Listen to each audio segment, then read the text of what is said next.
ਪਹਿਲੇ ਗੱਲ ਬਿਜਲੀ ਸੰਕਟ ਦੀ ਕਰਦੇ ਹਾਂ। ਬੜੀ ਦੇਰ ਤੋਂ ਬਿਜਲੀ ਸੰਕਟ ਹੀ ਸੁਣਦੇ ਆਏ ਆ। ਪੰਜਾਬ ਦੇ ਪਿੰਡਾਂ ਦੇ ਵਿੱਚ ਤੇ ਕੱਟ ਲੱਗ ਰਹੇ, ਪਰ ਪੰਜਾਬ ਦੀ ਜੇਬ ਕੱਟੀ ਜਾ ਰਹੀ। ਬਿਲਕੁਲ ਇਹ ਦੋਏ ਤਰ੍ਹਾਂ ਦਾ ਮਾਮਲਾ ਜੀ। ਅਸਲ ਦੇ ਵਿੱਚ ਅਕਾਲੀਆਂ ਦੀ ਸਰਕਾਰ ਸੀ ਪੰਜਾਬ 'ਚ, ਤੇ ਸੁਖਬੀਰ ਸਿੰਘ ਬਾਦਲ ਕਹਿੰਦੇ ਹੁੰਦੇ ਸੀ ਕਿ ਅਸੀਂ ਤਾਂ ਬਿਜਲੀ ਇੰਨੀ ਸਰਪਲਸ ਕਰ ਲਈ ਕਿ ਅਸੀਂ ਪਾਕਿਸਤਾਨ ਨੂੰ ਵੇਚਣੀ ਆ ਤੇ ਪਾਕਿਸਤਾਨ ਨੂੰ ਵੇਚਿਆ ਕਰਾਂਗੇ। ਉਧਰ ਆਮ ਆਦਮੀ ਪਾਰਟੀ ਤੇ ਕਾਂਗਰਸ ਵਾਲੇ ਰੌਲਾ ਪਾਉਂਦੇ ਸੀ ਕਿ ਇਹ ਤਾਂ ਥਰਮਲ ਪਲਾਂਟ ਜਾਲੀ ਲਾ ਲਏ ਜੀ, ਇਹ ਤਾਂ ਠੱਗ ਦੀਆਂ ਦੁਕਾਨਾਂ ਲਾ ਲਈਆਂ ਜੀ, ਕਿਉਂਕਿ ਅਸਲ 'ਚ ਥਰਮਲ ਪਲਾਂਟ ਬਾਕੀ ਸੂਬੇ ਉੱਥੇ ਲਾਉਂਦੇ ਨੇ ਜਿੱਥੇ ਕੋਲਾ ਏ ਨੇੜੇ, ਤਾਂ ਕਿ ਉਹਨਾਂ ਦੀ ਢੋਆ ਢਵਾਈ ਦਾ ਖਰਚਾ ਬਚ ਜਾਵੇ। ਬਿਜਲੀ ਲਿਆਉਣੀ ਆਸਾਨ ਹੈ, ਕੋਲੇ ਦੀ ਟ੍ਰੇਨ ਲੱਦ ਕੇ ਲਿਆਉਣੀ ਔਖੀ ਹੈ। ਸੋ ਕਹਿੰਦੇ ਜੀ ਇਹਨਾਂ ਨੇ ਇੱਥੇ ਲਾ ਕੇ ਤਾਂ ਜੀ ਮਤਲਬ ਆਪਣੇ ਘਰ 'ਚ ਪਿੱਪਲ ਲਾ ਲਿਆ ਜੀ ਵਿਹੜੇ 'ਚ।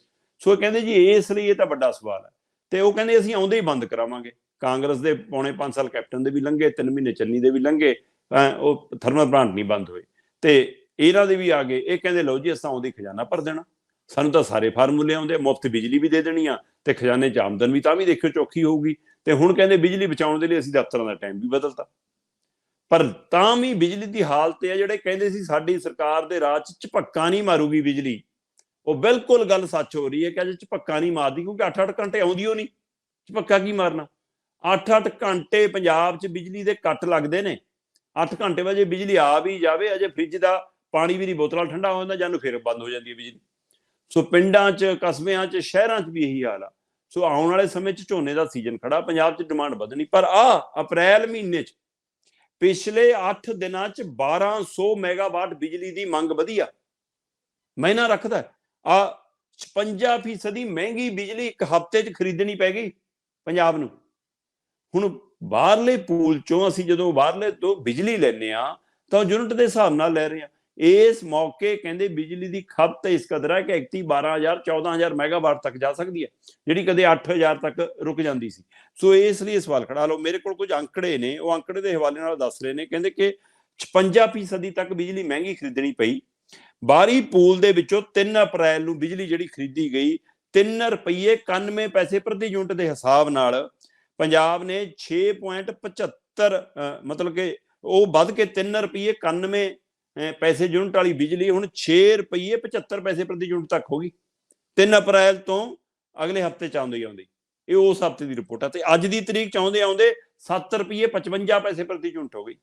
ਸੋ ਇਸ ਲਈ ਖੁੱਲੇ ਪੂਲ ਦੇ ਵਿੱਚੋਂ ਜਿਹੜੀ ₹3.91 ਪ੍ਰਤੀ ਯੂਨਿਟ ਦੇ ਹਿਸਾਬ ਨਾਲ ਖਰੀਦੀ ਸੀ, 21.4 ਮਿਲੀਅਨ ਯੂਨਿਟ ਖਰੀਦੇ, ਤੇ 15 ਅਪ੍ਰੈਲ ਨੂੰ ਇਹ ਵੱਧ ਕੇ ਜੀ ₹7.55 ਪ੍ਰਤੀ ਯੂਨਿਟ ਤੱਕ ਚਲਾ ਗਿਆ ਰੇਟ, ਜਿਹੜਾ ਵਿਚਾਲੇ ਕਿਸੇ ਸਮੇਂ ₹6.75 ਆਇਆ ਸੀ, ਤੇ ਹੁਣ ₹7.75 ਦੇ ਹਿਸਾਬ ਨਾਲ 18.53 ਮਿਲੀਅਨ ਯੂਨਿਟ 3 ਤੋਂ 9 ਅਪ੍ਰੈਲ ਤੱਕ ਅਸੀਂ ਖਰੀਦ ਲਈ। ਸੋ ਇਸ ਲਈ ਲਗਾਤਾਰ ਜਿਹੜੀ ਖਰੀਦ ਹੈ, ਹੁਣ ਇਹ ਰੇਟ ਹਫ਼ਤਾ ਦਰ ਹਫ਼ਤਾ, ਦਿਨ ਦਰ ਦਿਨ, ਕਿਉਂਕਿ ਬਿਜਲੀ ਦੀ ਮੰਗ ਵੱਧ ਰਹੀ ਆ, ਤੇ ਜਿਹੜੇ ਸੂਬਿਆਂ ਕੋਲ ਹੈਗੀ ਆ ਸਰਪਲਸ, ਫਿਰ ਅਗਲੇ ਕਮਾਈ ਕਰਕੇ ਵੇਚਣਗੇ। ਤੇ ਇੱਧਰ ਕਹਿੰਦੇ ਅਸੀਂ ਘਰਾਂ ਨੂੰ ਮੁਫਤ ਦੇ ਰਹੇ ਹਾਂ। ਮੁਫਤ ਕਾਹਦੀ ਦੇ ਰਹੇ ਹੋ? ਬਿਜਲੀ ਦਾ ਬਿੱਲ ਕਹਿੰਦੇ ਜ਼ੀਰੋ ਆਉਣਾ। ਜ਼ੀਰੋ ਤਾਂ ਆਪੇ ਆਉਣਾ ਜਦੋਂ ਬਿਜਲੀ ਬਿੱਲ ਹੀ ਨਹੀਂ ਆਉਣਾ, ਬਿਜਲੀ ਉਹ ਨਹੀਂ ਆਉਣੀ। ਸੋ ਇਸ ਲਈ ਪੰਜਾਬ 'ਚ 8-8 ਘੰਟੇ ਦੇ ਕੱਟ ਲੱਗਣੇ, ਔਰ 8 ਦਿਨਾਂ 'ਚ 1200 ਮੈਗਾਵਾਟ ਤੱਕ ਦੀ ਡਿਮਾਂਡ ਵੱਧ ਜਾਣੀ, ਔਰ ₹3.91 ਪ੍ਰਤੀ ਯੂਨਿਟ ਵਾਲਾ ਬਿਜਲੀ ਹੁਣ ਸਾਨੂੰ ₹7.55 ਪ੍ਰਤੀ ਯੂਨਿਟ ਦੇ ਹਿਸਾਬ ਨਾਲ ਖਰੀਦਣੀ ਪੈ ਰਹੀ ਆ। 56% ਤੱਕ ਮਹਿੰਗੀ ਹੋ ਗਈ ਆ। ਹੋਰ ਛੱਡੋ, ਇੱਕ ਦਿਨ ਦੇ ਵਿੱਚ 16,000 ਤੋਂ ਵੱਧ ਸ਼ਿਕਾਇਤਾਂ ਰਜਿਸਟਰਡ ਹੋਈਆਂ। ਹੁਣ ਇਹ ਕਹਿੰਦੇ ਜੀ ਅਸੀਂ ਗ੍ਰਿਡਾਂ ਦੀ ਸਫਾਈ ਕਰਨੀ ਆ, ਅਸੀਂ ਗ੍ਰਿਡਾਂ ਦੀ ਮੇਨਟੇਨੈਂਸ ਕਰਨੀ ਆ।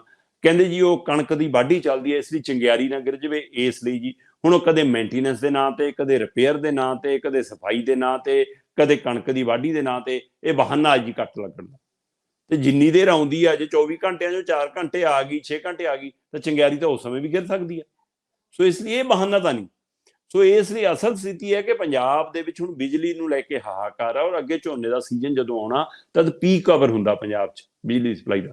ਪਰ ਇੱਕ ਦਿਨ ਦੇ ਵਿੱਚ ਇਸ ਦੌਰ ਦੇ ਵਿੱਚ 16,000 ਤੋਂ ਵੱਧ ਸ਼ਿਕਾਇਤਾਂ ਆਈਆਂ, ਔਰ ਸਰਕਾਰ ਨੇ ਕਿਹਾ ਜੀ ਕਿ ਅਸੀਂ 10,000 ਤੋਂ ਵੱਧ ਸ਼ਿਕਾਇਤਾਂ ਹੱਲ ਕਰਤੀਆਂ। ਹੁਣ ਤੁਸੀਂ ਹੈਰਾਨ ਹੋਵੋਗੇ ਕਿ 16,000 ਸ਼ਿਕਾਇਤਾਂ ਆਉਣ, 10,000 ਉਹ 'ਚੋਂ ਹੱਲ ਹੋ ਜਾਣ, ਪਰ ਫਿਰ ਵੀ 17,000 ਸ਼ਿਕਾਇਤਾਂ ਖੜੀਆਂ ਹੋਣ। ਹੁਣ ਇਹ ਕਹਿੰਦੇ ਇਹ ਕਿਵੇਂ ਜੀ? 16,000 ਸ਼ਿਕਾਇਤਾਂ ਆ ਗਈਆਂ, 10,000 ਹੱਲ ਹੋ ਗਈਆਂ, 17,000 ਕਿਵੇਂ ਰਹਿ ਗਈਆਂ? ਕਹਿੰਦੇ ਜੀ 11,000 ਪਿਛਲੇ ਦਿਨ ਦੀਆਂ ਵੀ ਅਜੇ ਪੈਂਡਿੰਗ ਪਈਆਂ। 11,000 ਪਿਛਲੇ ਦਿਨ ਦੀਆਂ ਅਜੇ ਹੱਲ ਹੋਣ ਤੋਂ ਪੈਂਡਿੰਗ ਖੜੀਆਂ ਸੀ, ਅਗਲੇ ਦਿਨ ਦੀਆਂ 16,000 ਆ ਗਈਆਂ, ਜਿਸ ਚੋਂ 10,000 ਹੱਲ ਕਰਤੀਆਂ, 6,000 ਉਹ ਬਚ ਗਈਆਂ, ਤੇ 11,000 ਪਿਛਲੀਆਂ, 17,000 ਸ਼ਿਕਾਇਤਾਂ ਅਜੇ ਫਿਰ ਖੜੀਆਂ ਨੇ।